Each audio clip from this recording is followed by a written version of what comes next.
Boa tarde. Popularmente se diz que a mulher é consumista de roupas e sapatos. Porém, muitos homens também não resistem em comprar o tênis da moda ou a última novidade eletrônica. Esses hábitos cotidianos podem caracterizar o consumo compulsivo, um transtorno de comportamento que não distingue sexos e pode acabar em graves problemas financeiros e sociais. Para discutir esse tema aqui no JC Debate, nós convidamos Renata Maransaldi, psicóloga especializada em consumo compulsivo, compulsão alimentar e dependência tecnológica do Instituto de Psiquiatria do Hospital das Clínicas de São Paulo. Também recebemos a advogada Maria Inês Dolce, coordenadora institucional da Proteste, a Associação de Consumidores. E você também pode participar. Mande suas perguntas pelo portal de conteúdo da TV Cultura no cmais.com.br/jcdebate/participe. Também no Twitter, @JC_debate ou ainda pelo facebook.com/JCDebate. Boa tarde, muito obrigada pela participação. Boa tarde. Para começar, qual é o perfil do brasileiro que é consumidor compulsivo? Bom, Andresa, nós recebemos, na maioria das vezes, mulheres. As mulheres procuram mais tratamento, né? Os homens ainda não veem isso como um problema. E as mulheres já conseguiram detectar isso e percebem que realmente precisam de ajuda, que estão sofrendo prejuízos. E muitas vezes pode caracterizar uma doença, que tem inclusive nome. Sim, oniomania. Oniomania. Sim, é um transtorno do impulso. Então, a pessoa ela tem dificuldade em resistir a esse impulso. Ela tem uma dificuldade também em planejar, ela não consegue... Pensou em ficar 10 minutos, fazer uma compra e fica 1 hora, se perde. Então, o principal é esse impulso em resistir.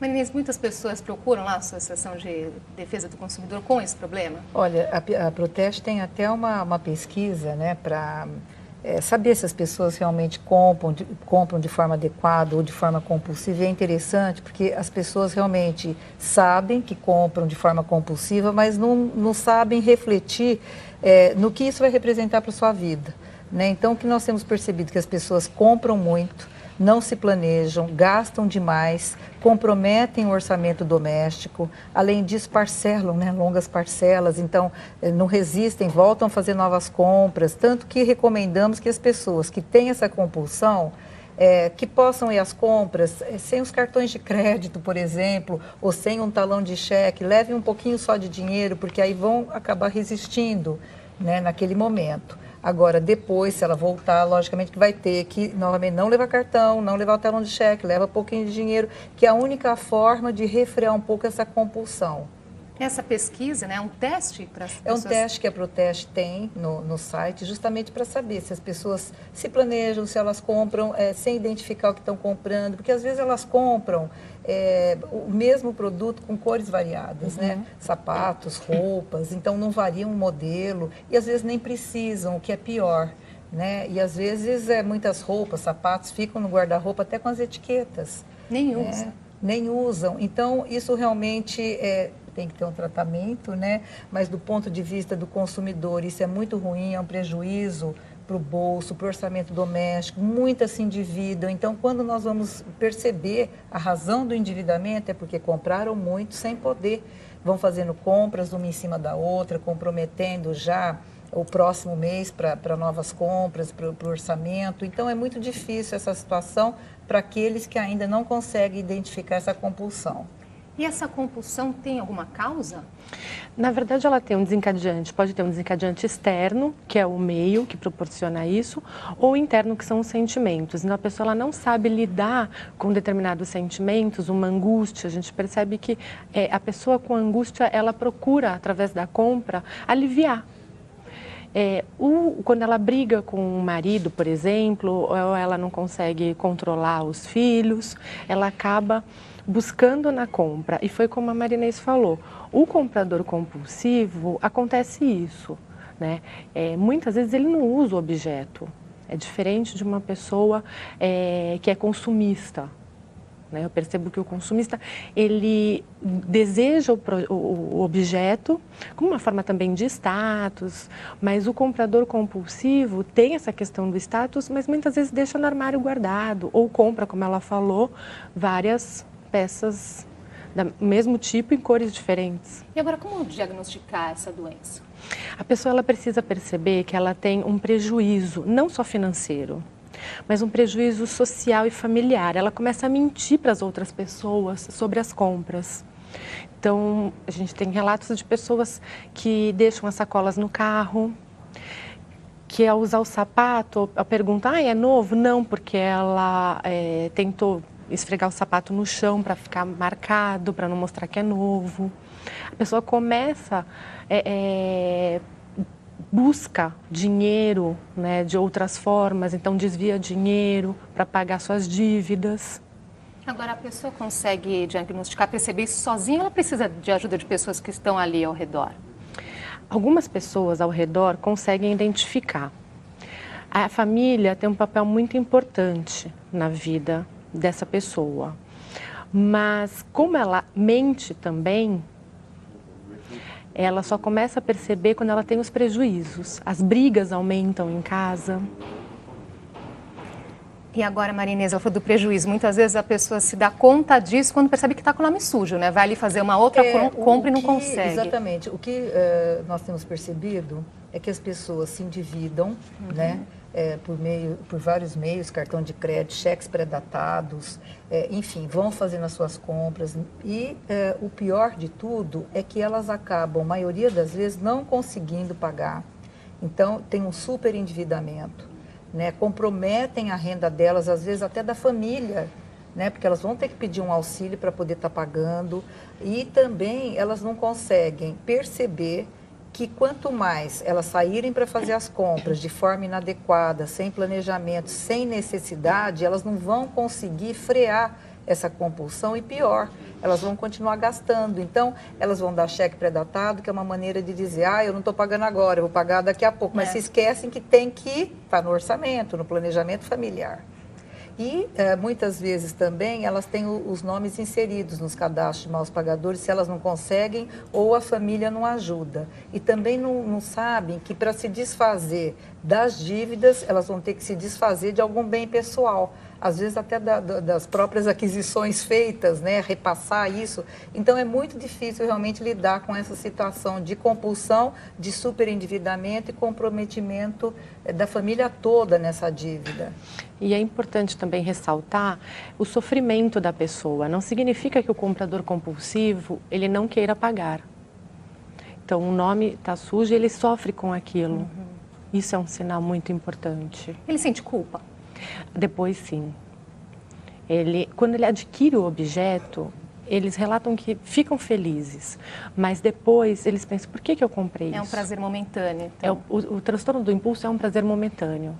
A gente trabalha a diferença do prazer a curto prazo e a longo prazo, né? Então, a dívida fica a longo prazo, eles ficam sofrendo. E o objeto eles adquiriram a curto prazo e tiveram prazer ali, imediato. Agora é um transtorno, digamos, democrático, no sentido de atingir todas as classes sociais, homem, mulher? É interessante que atinge mais até a classe média e mais alta, que tem o poder aquisitivo para isso, né? Então, isso acontece muito. Além disso, o que nós temos percebido também é que as pessoas, para elas, dói muito estar comprometido, né, com os pagamentos, com as dívidas, e a longo prazo. Então, às vezes, elas vão ter que se planejar para pagar as dívidas por 1 ano, 2 anos. Então, quando elas vão chegando ao final dessa dívida, elas percebem o quanto que elas erraram, mas aí elas acabam quitando essas dívidas, retirando o nome de Serasa, SPC, e se não, eu acredito, pelo que eu tenho visto também na própria Proteste, voltam a fazer novas compras e voltam a se endividar. Sim, eles percebem só depois do tratamento. Quando eles iniciam o tratamento, não foi a primeira vez que isso aconteceu, eles relatam. Já aconteceu várias vezes. Eles já tiveram um nome sujo, já pagaram as dívidas, mas recaem. Recaem, exatamente. O Jussenberg Nascimento, ele manda uma pergunta agora. Ele quer saber sobre o impacto da grande facilidade das compras virtuais na vida dos compradores compulsivos. Olha, nós não temos pesquisa a esse respeito, né? Mas o que se percebe é que as pessoas têm o prazer de ir pessoalmente fazer as suas compras, né? Elas gostam de ir pessoalmente, elas gostam de ter todo um envolvimento, né? Que a própria compra traz e a satisfação momentânea de estar comprando aquele produto já trazendo na hora. Mas isso não quer dizer que ela não compre também nos sites virtuais. Se ela descobre, vamos supor, tamanho da roupa, sapato, modelo, começa a comprar também nos sites virtuais e continuam se comprometendo, porque elas vão ter que dar o cartão de crédito, boleto para pagamento, né? Portanto, elas continuam nesse processo de gasto desenfreado. E, doutora Renata, há um clique ali, né? É mais Sim. fácil para essa pessoa. É mais fácil, mas foi como ela falou, nós não temos ainda pesquisas. O que eu percebi é que, quando teve aquele boom dos sites de promoções, muitas pessoas acabaram se endividando e comprando compulsivamente, mas não chegaram a procurar tratamento pelo número de pacientes que eu recebo sobre específico sobre os sites, mas sim sobre o objeto. Eles querem sentir o prazer ali, pegar o objeto é mais importante. E o comércio paulistano já está se preocupando com a previsão de vendas de Natal.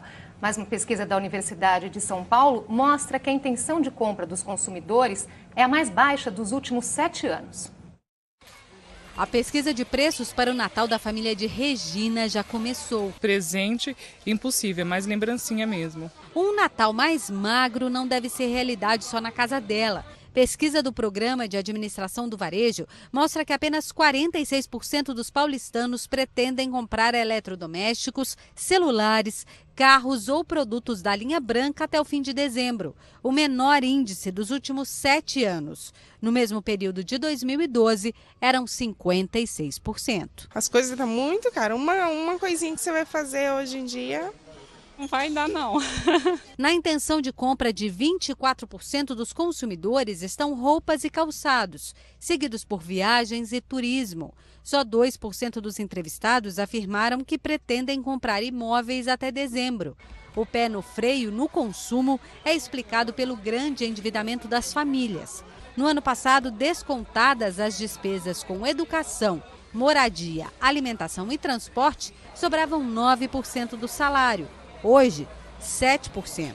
Para o coordenador do estudo, excessos. Agora, só de cautela. Uma crise de confiança que se avizinha, em que pese que o emprego mantém-se num nível elevado, a preocupação em perder o emprego é crescente.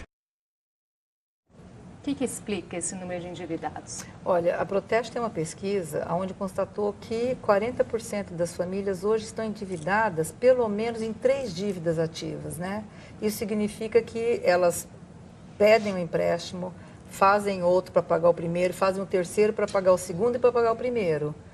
Então, isso é preocupante porque a tendência é de aumento de endividamento. E se não conseguirem se planejar, se não conseguirem pagar com a ajuda da família, porque, como eu estava dizendo, nem sempre consegue pagar sozinho com o orçamento que tem, ela vai acabar tendo a sua falência pessoal. Ou seja, não consegue, com o que ganha, pagar o que deve. E também o que se percebe é muitas promoções, né? Então, as pessoas entram nessas promoções, nessas liquidações e também a facilidade do crédito. Então, as pessoas têm acesso fácil ao crédito. Hoje, numa situação, não sei se você já observou isso, mas as pessoas não precisam mais ir até o gerente para pedir um empréstimo. Vão lá no caixa eletrônico, pedem o seu empréstimo, então continuam comprometendo a renda familiar. E agora o consumidor compulsivo, um cartão de crédito na mão dele é uma bomba. Sim, a gente recomenda realmente que pare com o cartão de crédito e os cheques pré-datados e faça um planejamento das suas compras. O primeiro momento a pessoa precisa frear as contas para a gente sentar e estudar o que será feito. Tá certo. Vamos ver agora uma pergunta que vem das ruas sobre esse assunto. Oi, eu sou o Christopher, sou caixa de um banco e eu queria saber se comprar compulsivamente está associado a outras doenças. Doutora Renata?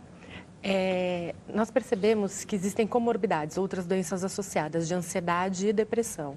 A pessoa pode apresentar, porque a vida dela entra num caos tão grande que ela acaba realmente deprimindo. Então, são as duas doenças mais associadas com a compra compulsiva. Qual é o tratamento? É psicoterapia, quando precisa também uma orientação médica, psiquiátrica. No tratamento, nós fazemos um planejamento financeiro. Eu também chamo a família para explicar o que é a compra compulsiva. É importante que todos saibam e possam ajudar essa pessoa. Porque o comprador compulsivo, na maioria das vezes, ele faz a compra sozinho. Ele não leva o filho, ele não leva o marido. A compra compulsiva, normalmente, é uma coisa rápida, sozinha. Então, a família precisa estar atenta e começar a inserir essa pessoa e convidá-la para participar da vida dessa pessoa. Por que ele vai sozinho? Porque ele tem vergonha. Então, e ele mente os gastos. Né? Então, é uma coisa... E é um impulso. Eu estou passando e vejo esse relógio. Às vezes, ele fica pensando no relógio. Então, ele tem prejuízo também profissional. Não consegue trabalhar direito. Não se foca. Não. E aí ele volta rapidamente, compra e vai embora. Vamos ver mais uma pergunta? Oi, eu sou o Marco Antônio, pianista. Eu queria saber se a publicidade agressiva faz com que o consumidor se torne, gaste mais compulsoriamente. Olha, sim, hoje nós temos uma publicidade de produtos, de serviços bastante agressiva, é o marketing, né?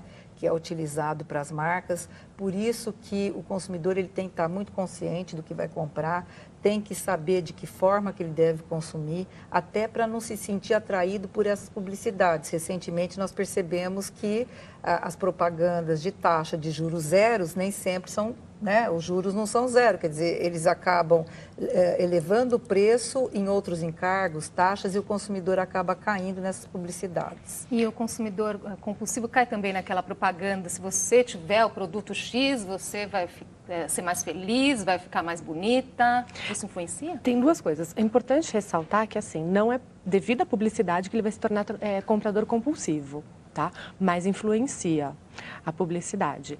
E nós estamos vivendo numa era que é mais importante ter os objetos do que ser. Isso a gente percebe muito no comprador compulsivo. Existe aquele desejo de ter o objeto, assim como um consumista, mas por trás dele está o vazio. Então ele não consegue administrar isso. Então, tem gente que acaba para participar de determinado grupo na adolescência, a família incentiva algumas marcas, porque o grupo também participa, e com o passar do tempo vai repetindo esse comportamento. Vamos fazer um intervalo rapidinho, o JC Debate volta já. Vamos debater problemas e consequências do consumo compulsivo.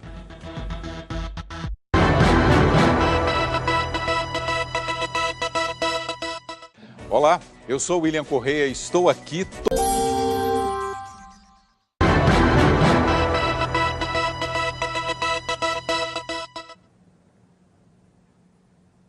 Já estamos de volta com o JC Debate. Hoje nosso tema é o consumo compulsivo e conversamos com a psicóloga Renata Maransaldi, do Ambulatório dos Transtornos do Controle do Impulso do Hospital das Clínicas, e também recebemos a advogada Maria Inês Dolce, coordenadora institucional da Proteste, Associação de Consumidores. Vamos começar com uma pergunta que vem das ruas. Oi, meu nome é Luana, eu sou caixa em uma loja. Eu queria saber, assim, qual que é o limite entre a doença e o consumismo? É importante a pessoa perceber a diferença da compra dela para aliviar uma angústia, uma emoção negativa, do que uma compra por excesso consumista. Então, a gente percebe que o comprador compulsivo, ele tenta o tempo todo, através do objeto, preencher um vazio. E o outro? Essa é a diferença. E o excesso, na verdade, é mais de ostentação, de participar, de mostrar realmente, né, o que tem, o que pode comprar, e não necessariamente O que você pode comprar, você precisa adquirir. A frequência também faz diferença, que às vezes, comprou um sapato, me arrependi, não precisava, mas não é necessariamente um problema, né? Não, então, acho que todo mundo já fez alguma bobagem, né? E se arrependeu. Mas perceber se isso acontece com frequência, né? Uhum. Frequência? O que significa essa frequência? Todo mês, toda semana, uma frequência alta, né? E não uma vez. Você precisa planejar a sua compra. Tá certo. Isso é importante. Mais uma pergunta aqui, que é do Ricardo Montolivo. Eu gostaria de saber até que ponto as redes sociais, com seu imperativo da ostentação, não estimulam ações irracionais e compulsivas. Haveria algum elo entre as duas coisas? Sem dúvida nenhuma. Hoje as redes sociais proliferaram muito, as pessoas estão conectadas, né? E logicamente que o oferecimento de produtos, de serviços, novidades, estão sempre ali nas redes sociais. Agora, o que realmente precisa, do ponto de vista do consumidor, é ter educação para consumo desde cedo nas escolas, mostrar o planejamento, mostrar o orçamento doméstico, os gastos, para que ele possa, desde cedo, essa criança, se tornar um adulto com menos compulsão. Né? Agora, é importante que isso seja feito logo, né, em todos os níveis sociais. E é importante que a família sente e faça o orçamento doméstico, né? Às vezes um membro da família fica encarregado de ver todas as contas. Não, a criança ela precisa participar também de algum momento, né? Sentar e saber que a família tem contas e que nem sempre ela pode comprar o que ela quer. Você precisa colocar limites desde cedo. Entender o valor do dinheiro desde cedo. E também a educação financeira, né? Não só nas escolas, mas dentro de casa também, né? Então, começar a dar pequenas mesadas para poder controlar, saber onde está gastando, mostrar de que forma que deve gastar. Isso também é importante até para manter um controle, né? Desde cedo nessas crianças, nas aquisições. Agora, qual poderia ser o extremo oposto do consumo compulsivo? Será possível existir um mundo sem compras? Pois alguns jovens de Buenos Aires acreditam que sim e trouxeram o movimento Freegan para a América Latina. Eles afirmam que vivem apenas com o desperdício dos outros e através de feiras de permuta. Você conseguiria viver apenas com o que os outros jogam fora? Ariel diz que ele consegue. Este argentino de 34 anos é adepto do movimento Freegan, baseado no consumo mínimo de produtos industrializados como forma de protesto ao capitalismo. Ele consegue frutas e legumes que seriam desperdiçados em feiras e restaurantes e também conta com a ajuda da natureza. Se nós podemos aceder a esse alimento... Se podemos ter acesso à comida sem ter de comprar nada, então evitamos o desperdício e até mesmo ter de vender meu tempo por dinheiro. Posso usá-lo para construir uma sociedade mais justa, incentivando as pessoas a ter uma alimentação mais sustentável, por exemplo. Como, por exemplo, difundir a alimentação viva. Para ajudar outros Freegans, Ariel organiza feiras gratuitas em parques. Nelas, as pessoas trazem coisas que não usam mais para trocar por outras. Acá vine a praticar a gratiféria. Vim aqui para conferir a feira gratuita, onde o slogan é traga o que quiser ou nada e leve o que quiser ou nada. O objetivo é conscientizar as pessoas de que já tem muitas coisas no mundo e que precisamos dividir, não comprar. Guido compartilha da mesma ideia. Ele ensina pessoas a cultivarem o próprio alimento. As pessoas sempre estão falando sobre algum tipo de mudança utópica, mas não precisamos fazer uma revolução ou atacar o sistema, e sim mudar os hábitos de consumo das pessoas.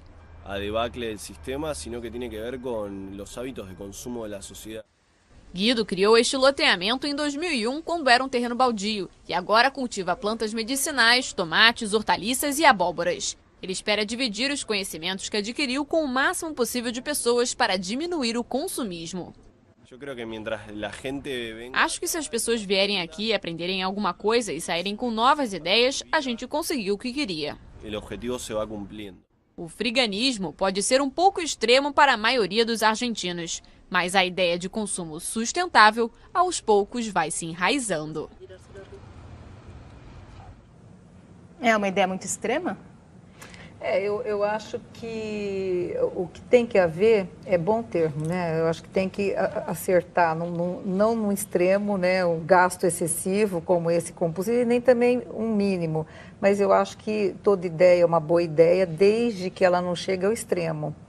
Então, lógico que todos estão buscando um mundo mais sustentável, todos nós estamos aprendendo todos os dias, as trocas são importantes, desde as escolas, as permutas, né? Então, eu acredito que tudo isso vai partir, evidentemente, de uma educação para o consumo. E é importante que ele falou, eu posso aproveitar meu dinheiro para outro fim, né? Para comprar outra coisa.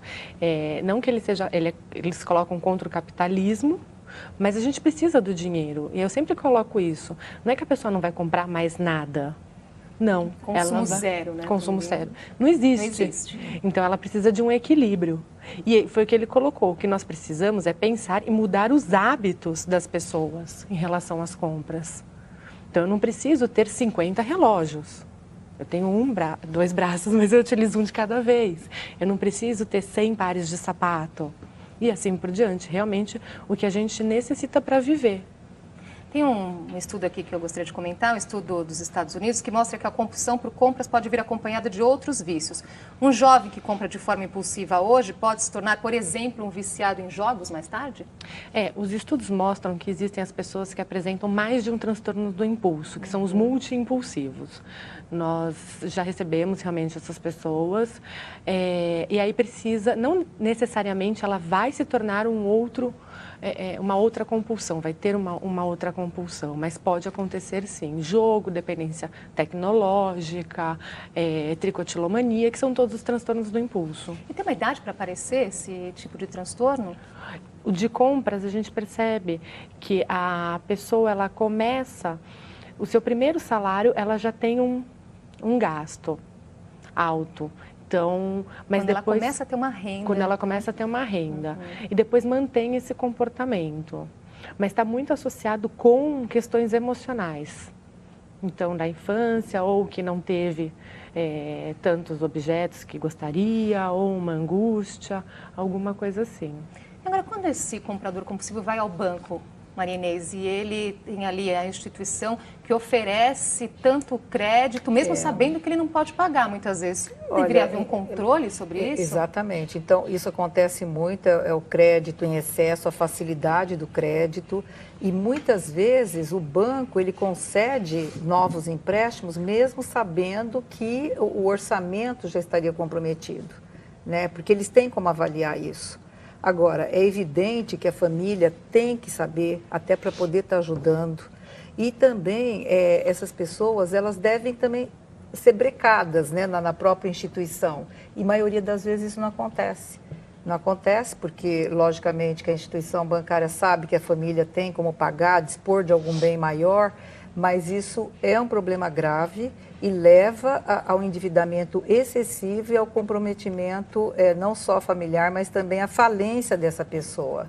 Então, é um prejuízo enorme em algumas situações que acontece isso. O nosso tempo acabou. Maria Inês, eu gostaria só que você repetisse rapidamente o site da Proteste para quem quer fazer o teste para saber se se enquadra, né, no computador. É o www.proteste.org.br. Tá certo.